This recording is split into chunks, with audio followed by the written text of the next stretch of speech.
வணக்கம். இந்த வீடியோவில் இஷ்யூஸ் இன் கோட் ஜென்ரேஷன் என்னென்ன பார்க்கலாம்.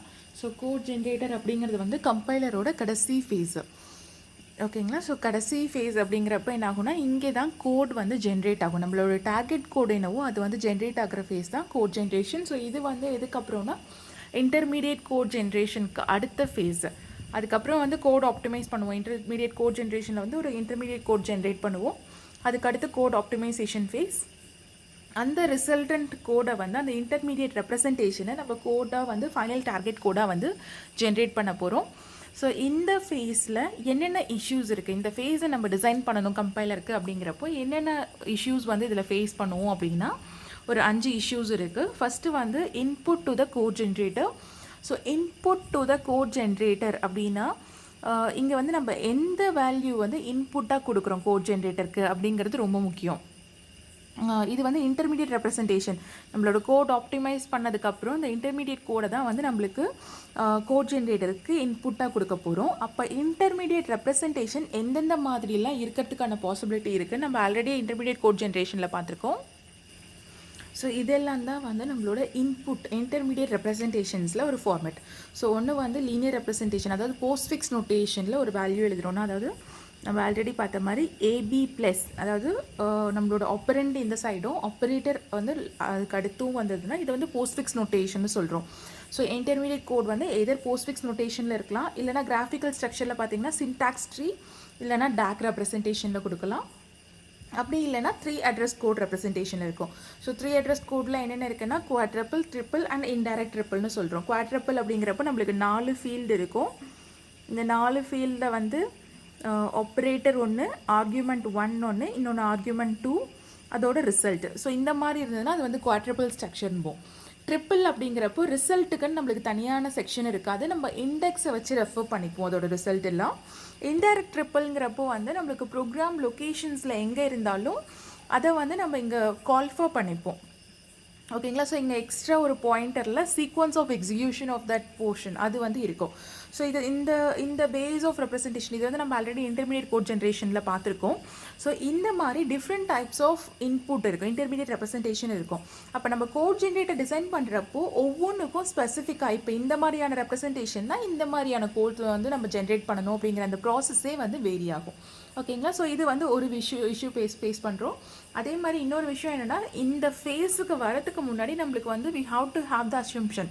நம்மளுக்கு வந்து இந்த ப்ரோக்ராமில் சின்டாட்டிக்கல் சிமாண்டிக்கல் எரர்ஸ் எல்லாமே வந்து கரெக்ட் பண்ணியாச்சு, எல்லா டைப் செக்கிங்கும் வந்து கரெக்ட் பண்ணியாச்சு அப்படிங்கிற இன்டென்ஷனில் தான் நம்மளால் வந்து இந்த ஃபேஸ்க்கே வர முடியும்.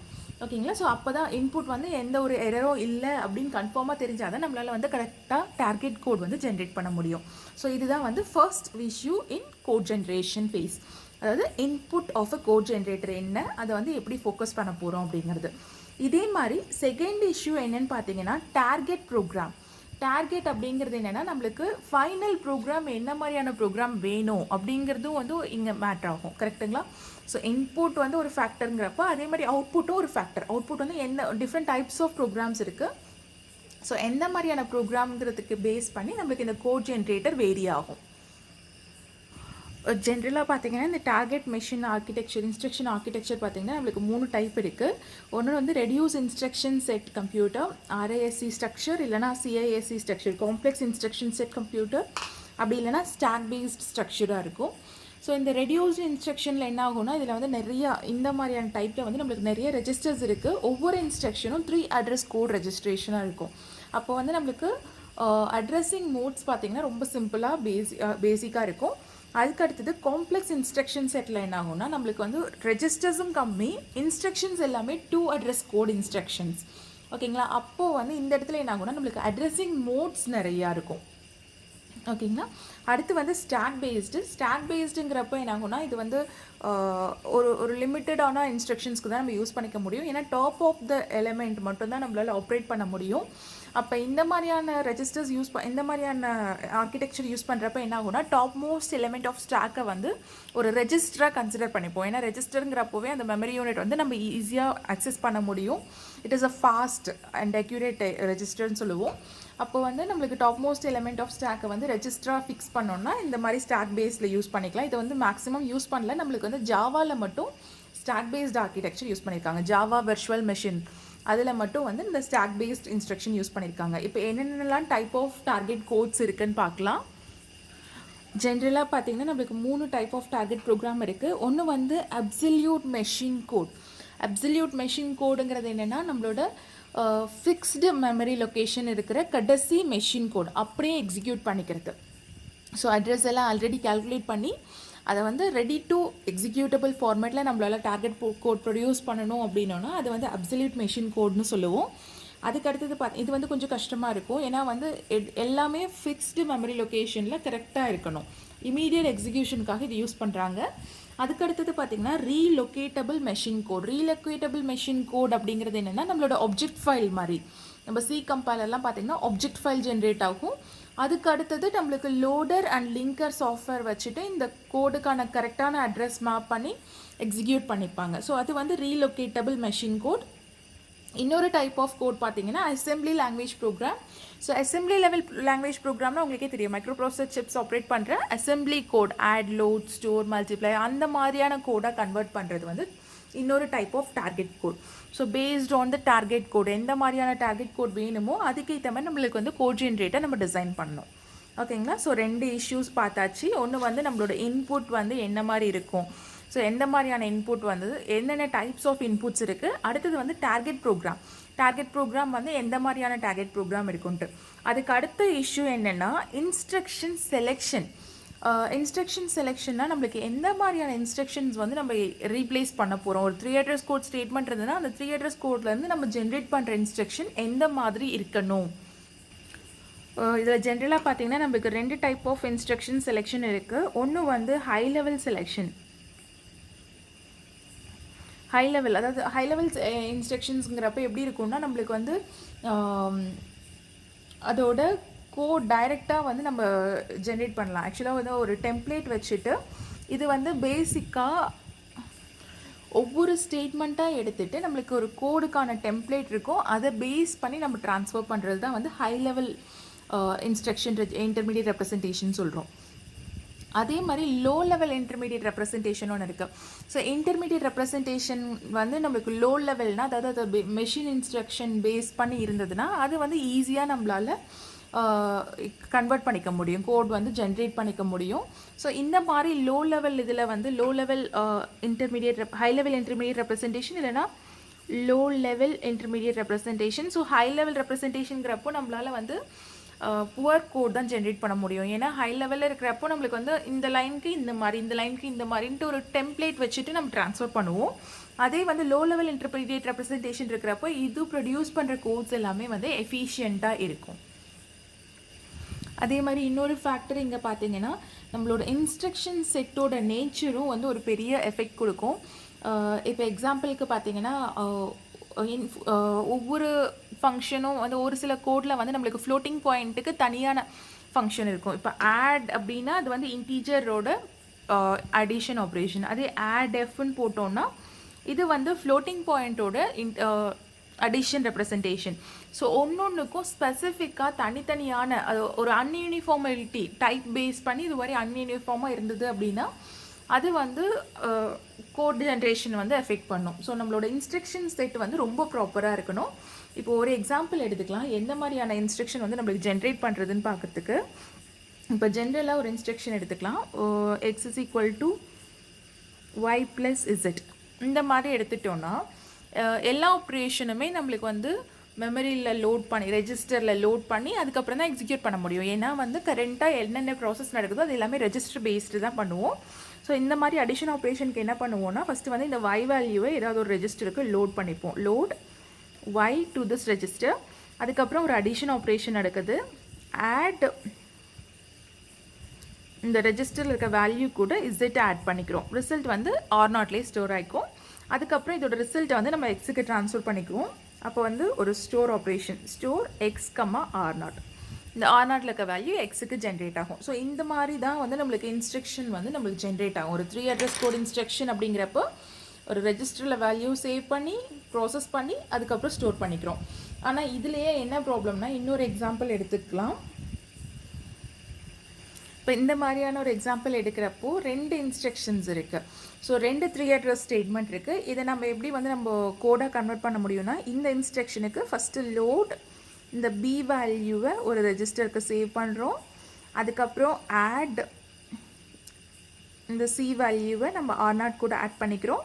இந்த ரிசல்ட் வந்து நம்ம ஏல ஸ்டோர் பண்ணிக்கிறோம். இப்படி தான் நம்ம இன்ஸ்ட்ரக்ஷன் ஆல்ரெடி பார்த்துருக்கோம், கரெக்டுங்களா? ஏல வந்து இந்த R0 ரிசல்ட்டை சேவ் பண்ணிக்கிறோம்.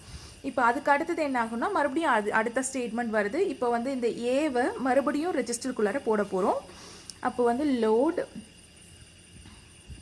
R0A, அதுக்கப்புறம் ஆட் ஆப்ரேஷன், ஆட் இ, R0 கூட இ ஆட் பண்ணுறோம். அதுக்கப்புறம் ஒரு ஸ்டோர் ஆப்ரேஷன், இந்த ரிசல்ட் வந்து டியில் ஸ்டோர் பண்ணுறோம். R0 ரிசல்ட்டு டியில் ஸ்டோர் பண்ணுறோம். ஓகேங்களா? ஸோ இப்படி தான் நம்மளுக்கு வந்து இன்ஸ்ட்ரக்ஷன்ஸ் எழுத முடியும். இங்கே ப்ராப்ளம் என்னென்னா, இதோட ரிசல்ட்டை வந்து நம்ம R0 இருக்க வேல்யூவை ஏக்கு ட்ரான்ஸ்ஃபர் பண்ணி மறுபடியும் ஏல இருக்க வேல்யூவை R0க்கு ட்ரான்ஸ்ஃபர் பண்ணுறோம். அப்போ வந்து நம்மளுக்கு 2 ஸ்டேட்மெண்ட் எக்ஸ்ட்ரா ஆட் ஆகுது. ஸோ இந்த மாதிரி வந்து நம்மளுக்கு இருக்கணுங்கிற அவசியம் கிடையாது. ஒரு redundant load and store instruction நம்மளுக்கு வந்து ஹை லெவல் இன்ஸ்ட்ரக்ஷன்ஸ் எக்ஸிக்யூட் பண்ணுறப்ப இந்த மாதிரியான ப்ராப்ளம் வரும். ஸோ இதெல்லாம் வந்து நம்ம கரெக்டாக மானிட்டர் பண்ணிக்கணும். அதே மாதிரி இன்னொரு விஷயம் பார்த்தீங்கன்னா, இன்க்ரிமெண்ட் ஆப்ரேஷனுக்கு நம்மளுக்கு வந்து ப்ரோக்ராம் நம்ம இன்டர்மீடியட் ரெப்ரசன்டேஷன் போடுறப்ப A = A+1 தான் போகும். அப்போ A = A+1 நம்ம ஆப்ரேட் பண்ணுறதுக்கு எப்படி இருக்கும்னா, ஆஸ் யூஷுவல் இந்த A வேல்யூவை ஒரு ரெஜிஸ்டருக்குள்ளார லோட் பண்ணுறோம். R0க்குள்ளார A லோட் பண்ணுவோம். அதுக்கப்புறம் ஒரு ஆட் ஆப்ரேஷன், R0 கூட 1ங்கிற கான்ஸ்டன்ட் வேல்யூங்கிறதுனால ஹேஷ் போட்டுக்கிறோம். ஸோ 1ங்கிற வேல்யூ R0க்கு ட்ரான்ஸ்ஃபர் பண்ணிவிட்டு இந்த ரிசல்ட்டை மறுபடியும் ஏல ஸ்டோர் பண்ணிக்கிறோம். R0 இருக்க வேல்யூவை ஏக்கு ஸ்டோர் பண்ணிக்கிறோம். ஸோ இந்த மாதிரியான இன்ஸ்ட்ரக்ஷன்ஸ் தான் நம்மளுக்கு வந்து ஜென்ரலாக ஜென்ரேட் ஆகும். ஏன்னா நம்மளுக்கு வந்து ட்ரீ பேஸில் இன்டர்மீடியட் ரெப்ரசன்டேஷன் இப்படி வந்ததுன்னா கண்டிப்பாக அப்படி தான் ஜென்ரேட் பண்ண முடியும். ஆனால் இதை சிம்பிளிஃபைடாக எப்படி பண்ணலான்னா, INCA இது வந்து inbuilt function for a increment operation. So இது வந்து நம்மளுக்கு இருக்கும், ஆனால் நம்மளால் வந்து அதை யூஸ் பண்ணிக்கிறதுக்கு தெரியாது. ஸோ நம்ம செலக்ட் பண்ணுற இன்ஸ்ட்ரக்ஷன்ஸ் வந்து ப்ராப்பராக இருக்கணும். So it plays an important role while generating a code generator. ஓகேங்களா? ஸோ இது வந்து third issue in code generation, instruction selection. எந்த மாதிரியான இன்ஸ்ட்ரக்ஷன் செலக்ட் பண்ணோம், எப்படி வந்து நம்ம அதை ப்ராசஸ் பண்ண போகிறோங்கிறத பார்க்குறோம். ஸோ அதுக்கு அடுத்தது பார்த்தீங்கன்னா, ஃபோர்த் பார்த்தீங்கன்னா ரெஜிஸ்டர் அலோகேஷன். ரெஜிஸ்டர் அலோகேஷன் அப்படின்னா,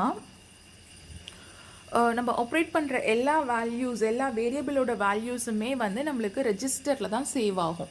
ரெஜிஸ்டரில் சேவ் ஆகிட்டு அதுக்கப்புறம் தான் நம்மளால் ப்ராசஸ் பண்ண முடியும். ஸோ ரெஜிஸ்டருங்கிறது வந்து நம்மளுக்கு நிறைய கிடையாது, ஒரு லிமிட்டெட் செட் ஆஃப் ரெஜிஸ்டர்ஸ் தான் இருக்கும். இன்னொரு ப்ளஸ் பாயிண்ட் பார்த்திங்கன்னா, ரெஜிஸ்டர் வந்து பயங்கர ஃபாஸ்ட் ஆக்சஸ். ஸோ என்ன மாதிரியான வேல்யூஸ் எல்லாம் ரெஜிஸ்டரில் ஸ்டோர் பண்ணணுங்கிறது நம்ம ப்ராப்பராக டிஃபைன் பண்ணோன்னா காஸ்ட் வந்து நம்மளால் இம்ப்ரூவ் பண்ண முடியும். Cost of the final code வந்து இம்ப்ரூவ் பண்ண முடியும். So register allocation it plays an important role while generating a code generator. இதில் வந்து 2 டைப் ஆஃப் வேல்யூஸ் இருக்குது, 2 டைப் ஆஃப் ப்ராசஸ் ஒன்று இருக்குது. ஸோ ஃபஸ்ட்டு வந்து register allocation.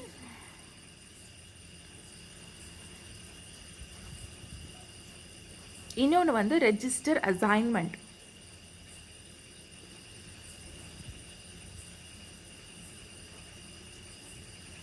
So register allocation அப்படிங்கிறது என்னென்னா, என்ன மாதிரியான செட் ஆஃப் வேரியபிள்ஸ் எல்லாம் நம்மளால் ரெஜிஸ்டரில் வைக்க முடியும் அப்படின்னு நம்ம டிசைட் பண்ணுறது தான் ரெஜிஸ்டர் அலோகேஷன். ரெஜிஸ்டர் அசைன்மெண்ட்டுங்கிறது என்னென்னா, அந்த டைம் ஆஃப் எக்ஸிக்யூஷனில் நம்ம அந்த வேல்யூவை எடுத்து ரெஜிஸ்டரில் வைக்கிறோம் பார்த்தீங்களா, அதுதான் வந்து நம்மளுக்கு ரெஜிஸ்டர் அசைன்மெண்ட்னு சொல்கிறோம். ஸோ இந்த 2 ப்ராசஸும் ரொம்ப இம்பார்ட்டன்ட் ப்ராசஸ் ரெஜிஸ்டர் அலோகேஷனில். இது ஆனால் வந்து இதில் என்ன ப்ராப்ளம்னா, நம்மளுக்கு இந்த ப்ராசஸ் வந்து ரொம்ப டிஃபிகல்ட். நம்மளுக்கு வந்து ஒரு ஆப்டிமல் அசைன்மெண்ட் இதுக்கெல்லாம் கொண்டு வரணுங்கிறது வந்து ரொம்ப பெரிய விஷயம். இதோட டைம் காம்ப்ளெக்சிட்டி பார்த்திங்கன்னா NP கம்ப்ளீட் அளவுக்கு போகும். ஓகேங்களா? So it is an hardest part, எந்த மாதிரியான வேல்யூஸை நம்ம ரெஜிஸ்டரில் ஸ்டோர் பண்ண போகிறோங்கிறது. ஸோ இது வந்து next issue that we face in code generation. அதுக்கு அடுத்தது எவாலுவேஷன் ஆர்டர். எவாலுவேஷன் ஆர்டர் அப்படிங்கிறது என்னென்னா, ஒரு ப்ரோக்ராமோட எக்ஸிக்யூஷன் ஆர்டர், எந்த இன்ஸ்ட்ரக்ஷன் ஃபஸ்ட் வரும், அதுக்கு அடுத்தது எது வரும். ஸோ அந்த மாதிரியான ஆர்டர் ஆஃப் எக்ஸிக்யூஷன் வந்து ரொம்ப முக்கியம். ஏன்னா ஒரு சில சமயம் வந்து நம்மளுக்கு நம்ம ரெஜிஸ்டரில் இருக்கிற கண்டென்ட்டே திரும்ப யூஸ் பண்ணிக்கலாம், திரும்ப ரிடண்டன்ட் லோட் அண்ட் ஸ்டோர் எல்லாம் கொண்டு வரணுங்கிற அவசியம் கிடையாது. ஸோ ரெஜிஸ்டர் ஆப்ரேஷன் எவ்வளோ தூரத்துக்கு நம்ம வந்து ரெடியூஸ் பண்ணுறோமோ அந்தளவுக்கு நம்மளுக்கு சிஸ்டம் ஃபாஸ்ட்டாக ரன் ஆகும். ஸோ இந்த மாதிரியான ப்ராப்ளம்ஸ் எல்லாம் வந்து நம்மளுக்கு எவாலுவேஷன் ஆர்டரில் தான் கரெக்டாக இருக்கும். ஆனால் இதுவும் வந்து ரொம்ப கஷ்டமான ப்ராசஸ் தாங்க. எந்த மாதிரியான பெஸ்ட்டு சொல்யூஷன், எந்த மாதிரியான ஆர்டரில் நம்ம வந்து கொண்டு போகிறோம் அப்படிங்கிற ப்ராசஸ் ஒரு ப்ராப்ளமாக எடுத்துக்கிட்டோம்னா அதுவும் வந்து it goes in a NP complete thing. So இது எல்லாமே வந்து நம்மளுக்கு ரிஸ்கான ஃபேக்டர். ரெஜிஸ்டர் அலோகேஷன், எவாலுவேஷன் ஆர்டர்லாம் வந்து நம்மளால் ப்ராப்பராக டிஃபைன் பண்ண முடியாது. இதுக்குன்னு ஒரு செட் ஆஃப் ஸ்டேட்மெண்ட்ஸ் கிடையாது. But we have to be taken, இதை வந்து ஒரு கேர்ஃபுல்லாக கொண்டு போகணும். அப்போ தான் நம்மளால் வந்து ப்ராசஸ் பண்ண முடியும். ஓகேங்களா? ஸோ இதெல்லாம் தான் வந்து நம்மளுக்கு கோட் ஜென்ரேட்டர் டிசைன் பண்ணுறப்போ நம்ம நம்ம வந்து ஃபோக்கஸ்டாக இருக்கிறது. These are all the issues that is there in the designing of code generator. Okay, thank you.